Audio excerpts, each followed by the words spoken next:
안녕하세요. 보타임의 미국 소식입니다. 11월 9일 헤드라인 뉴스를 전해드리겠습니다. 보타임의 로스앤젤레스시가 코로나 백신 접종 마감일을 12월 18일까지로 시한을 두고 있습니다. 이 마감일을 앞두고 지금 LA에서는 대규모 LA 경찰관, 소방관, 수전력국, 교통국 등의 시산하 기관에 근무하는 공무원들이 강제 백신 접종 추진에 반대하는 시위를 8일 LA시청 앞 그랜드파크에서 열고 있습니다. 이는 12월 18일까지 코로나 예방접종을 받지 않은 시사나 모든 공무원들을 해고할 것이라고 시가 발표를 하였습니다. 이에 대하여 시 공무원들은 이에 따를 수 없다고 하며 시위를 벌이고 있고, 이 시위는 의료 독재에 맞서기 위하여 LA 소방관인 잔 낙스가 설립한 Firefighter for Freedom이라는 비영리 단체에서 주관을 하고 있습니다. 다음 소식입니다. 도널드 트럼프 대통령이 11월 9일 마라라고에서 아리조나주 선거감사 결과에 대한 성명서를 발표하고 있습니다. Save America라는 사이트를 통하여 발표된 성명의 내용을 보면 아리조나주의 선거감사 결과는 굉장한 사건입니다. 그 이유는 선거법을 위반하였고 우편 봉투에 누락 및 미확인 서명이 나타나고 있으며 관리 체인이 누락이 되어 있고 선거관리 서버에 인터넷이 연결된 등의 많은 부정이 밝혀지고 있으며 약 70만 표의 투표용지가 문제가 있다는 것이 밝혀졌습니다. 주선거감사관은 연방에서 의무화한 22개월의 선거기록 보존 기간이 끝나기도 전에 감사관 개인이 선거 데이터를 삭제하는 비디오 영상도 공개가 되었으므로 아리조나주 애국자들은 2020년 대통령 선거에서 발생한 대규모 사기에 대한 아리조나주 법무부 장관의 검토를 애타게 기다리고 있다고 하며 아리조나 주의회와 또한 기타 스윙 스테이트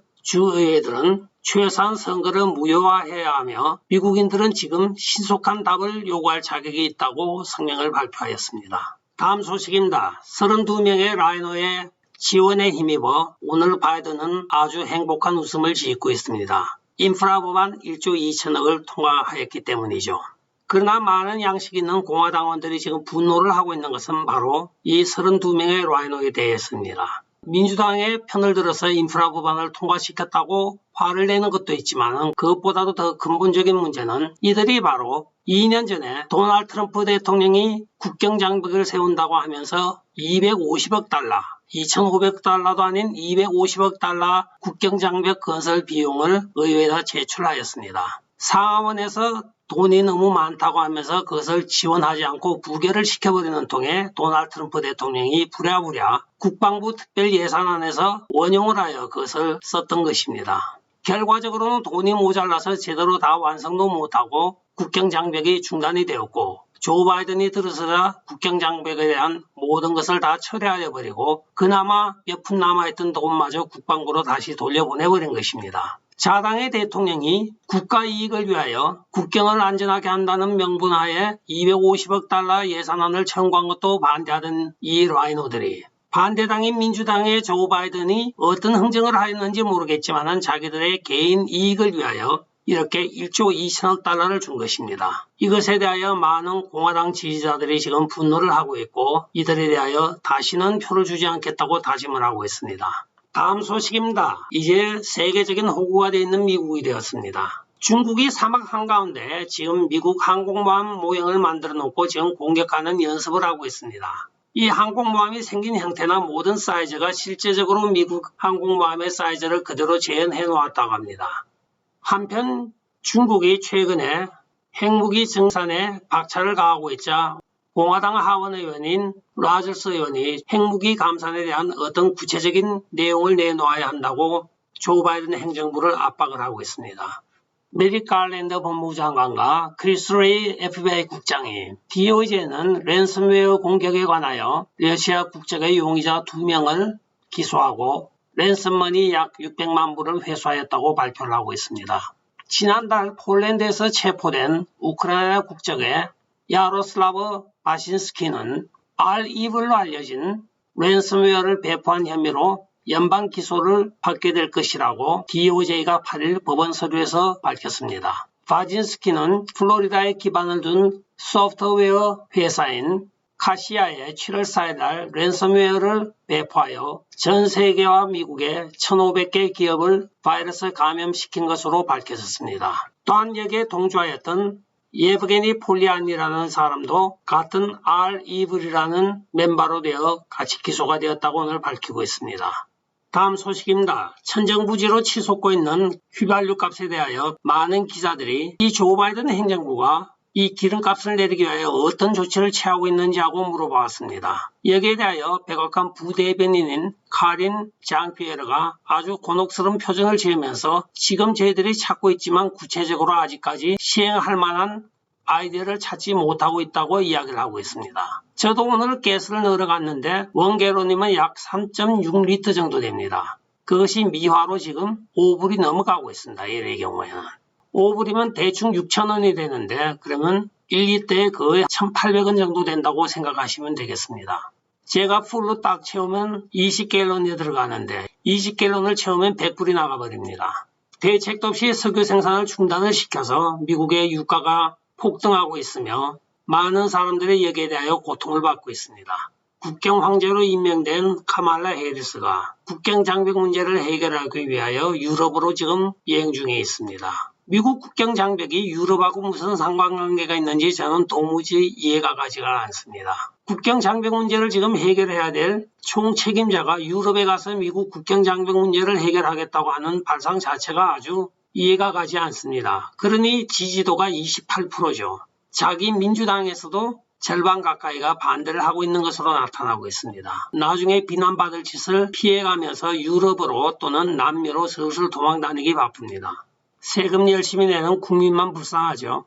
다음 소식입니다. ABC 뉴스의 워싱턴 특파원인 조나단 칼에 의하면 도널드 트럼프 대통령이 지난 1월 20일 날 맥데니얼 공화당 최고위원에게 자기가 제3당을 만들고 있다고 이야기하였다고 저수를 하고 있습니다. 그 내용에는 임기 마지막 날인 1월 20일 도널드 트럼프 대통령은 맥데니얼에게 공화당을 완전히 떠나겠고 다른 당을 창설하겠다고 했을 때 맥데니얼이 우리는 영원히 모든 것을 잃게 됩니다 하고 답변을 하였을 때 도널드 트럼프 대통령이 나랑은 상관이 없어 하고 이야기를 하였다고 합니다. 그러나 오늘 이 서적에 관하여 리즈 해링턴 도널드 트럼프 대통령 대변인은 이것은 완전히 날조된 소설이며 도널드 트럼프 대통령은 결코 그런 말을 한 적이 없다고 공식적으로 성명을 발표하고 있습니다. 하게 ABC 뉴스에서 전했으니까 가짜 뉴스를 제작하던 사람들 손에서 무슨 말인지는 못 지어내겠습니까?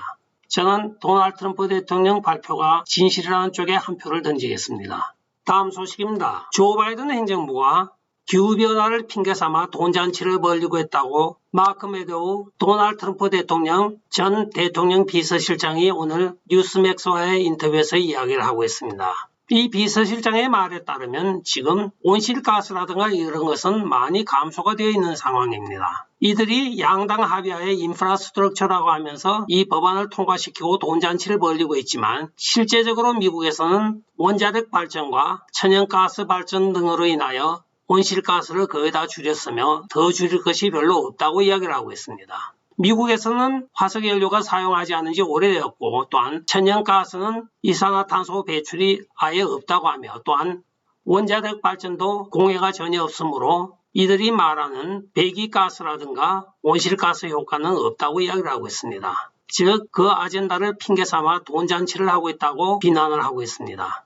다음 소식입니다. 작년에 카나다와 멕시코에 대하여 미국이 비필수 육로 여행을 금지시켰습니다. 물론 코로나 바이러스로 인한 육로 여행 금지이기도 하죠. 그러나 올해 이것이 다시 재개가 되었습니다. 11월 8일 카나다와 멕시코 국경에 육로 여행이 재개가 되자마자 미국으로 많은 차량들의 행렬이 이어지고 있습니다. 지금 보시는 장면은 바로 레인보우 브릿지라고 하여 나이아가라를 통하여 미국과 카나다의 국경 검문소 광경입니다. 이 사진은 바로 멕시코 티화나에서 미국 샌디에고로 들어오는 국경 근처에 지금 차량들이 줄을 서 있는 것입니다. 여러 수만 대가 이렇게 서 있다고 합니다. 아마도 뒤에 있는 차는 국경 통과하는데 며칠이 걸릴지도 모른다고 지금 앵커가 이야기를 하고 있습니다. 이 장면은 바로 국경이 재개되기 하루 전날인 11월 7일 미국과 멕시코 국경 부근에 대기하고 있는 차량들입니다. 한편 뉴욕 존 F 케네디 공항에서는 그간에 못 보았던 일가 친척들을 기다리면서 이렇게 손 사인을 만들어서 기다리고 있는 장면도 있습니다. 그간에 떨어져 있었던 많은 일가 친척들이 다시 재회의 시간이 다가왔습니다. 여러분들도 미국에 일가 친척이 계시다고 하면 방문해서 서로가 안부를 한 번씩 확인하는 것도 좋을 것 같습니다. 지금 캘리포니아에서는 집 나간 주지사를 찾고 있습니다. 소환할 때는 안 나가겠다고 끝까지 버텨서 다시 명주를 이은 게빈 뉴섬 주지사가 10월 27일 날 백신 접종을 맞은 이후에 지금 12일째 행방불명이 되어 있습니다. 그의 공식 사이트는 물론 그의 개인 사이트에도 아무 소식이 없고 그 부인은 심지어는 우리 게빈 뉴섬 지사가 어디 있습니까 하고 올렸다가 급히 그 게시물을 삭제까지 하였습니다. 많은 의혹을 자아내고 있는데 과연 백신 부작용 때문에 지금 집거 중인지 아니면 또 어디 가서 무슨 일을 하는지 아무도 모른다고 합니다. 그들의 대변인의 말에 의하면 별일 없다고 이야기를 하는데 게빈 뉴섬 지사가 어디 있다는 이야기는 아직까지 발표가 되고 있지 않습니다. 끝까지 시청해 주셔서 감사합니다. 좋아요, 구독, 알림 그리고 공유 부탁드리고 댓글 많이 부탁드리겠습니다. 안녕히 계십시오. 바이.